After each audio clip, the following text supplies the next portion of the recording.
నమస్తే welcome to Raj news special drive నేను శ్రీకాంత్. తెలంగాణలో కాంగ్రెస్ పార్టీ అధికారంలోకి వచ్చినాక ఈ 2.5 సంవత్సరాల్లోనే గాలి మారుతోందా? సో ఇప్పటికిప్పుడు స్పష్టంగా ఏ పార్టీ ఇప్పటికిప్పుడు ఎన్నికలు పెడితే గెలుస్తుంది అన్నది చెప్పలేకపోయినా కానీ బీఆర్ఎస్ పార్టీ ధీమా వ్యక్తం చేస్తోంది. ఇప్పటికిప్పుడు ఎన్నికలు జరిగితే ఖచ్చితంగా బీఆర్ఎస్ పార్టీ గెలుస్తుందని చెప్పేసి.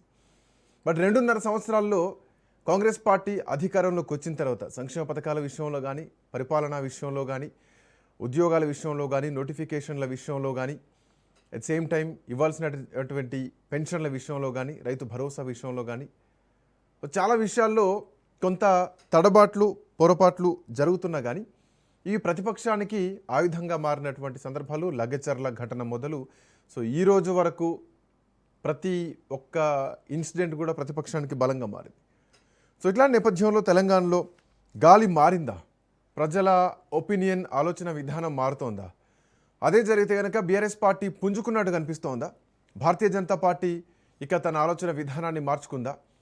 రాబోయేటువంటి జిహెచ్ఎంసీ ఎన్నికల పరిణామాలు ఏవైతే ఉన్నాయో సో అవే ఒక మధ్యంతర ఎన్నికల్లాగా మనం చూడాల్సినటువంటి నేపథ్యం కనిపిస్తోందా?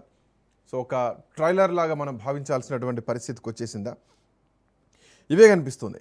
మరోవైపు అంతర్గతంగా రాష్ట్రంలో ఆయా నియోజకవర్గాల్లో కొన్ని సర్వేలు కూడా స్వతహాగా ఆయా నియోజకవర్గాల్లో జరిపించుకుంటే అక్కడ కూడా కొంత వ్యతిరేకత అధికార పార్టీకి, కొంత ప్రతికూలత అంటే కొంత అనుకూలత ప్రతిపక్షానికి కనిపిస్తున్నటువంటి పరిస్థితి. బట్ ఇదేమైనా కానీ చివరగా నిర్ణయించాల్సింది ప్రజలే, ప్రజా తీర్పే. సో ప్రజల నాడు ఎట్లా ఉంది, 2.5 సంవత్సరాల్లో ఎట్లాంటి పరిణామాలు ప్రజలను ఉద్దేశిస్తోంది? తెలంగాణలో ఒక గాలి మారుతోందన్నటువంటి సంకేతాలు కనిపిస్తున్నాయి. మారితే ఆ మార్పు ఎటువైపు తూగేటువంటి అవకాశం ఉంది? ఎందుకంటే భారతీయ జనతా పార్టీ పూర్తి స్థాయి రంగంలోకి దిగలేదు. వాళ్ళు ఎన్నికలకు సిద్ధం అవడానికి ముందు జిహెచ్ఎంసీ ఎన్నికల్ని ఒక కొలమానంగా చూస్తున్నారు. పశ్చిమ బెంగాల్ ఎన్నికల తర్వాత నెక్స్ట్ టార్గెట్ త్రిలింగ అంటే తెలంగాణను టార్గెట్ చేస్తున్నామని పశ్చిమ బెంగాల్ తర్వాత నేరుగా బహిరంగ సభ హైదరాబాద్లోనే జరిగితే భారతీయ జనతా పార్టీ నెక్స్ట్ ఇక తెలంగాణను కాన్సన్ట్రేట్ చేయబోతోంది అని అన్నా కానీ ప్రస్తుతానికి ఉన్నటువంటి పరిస్థితులు ఏంటి?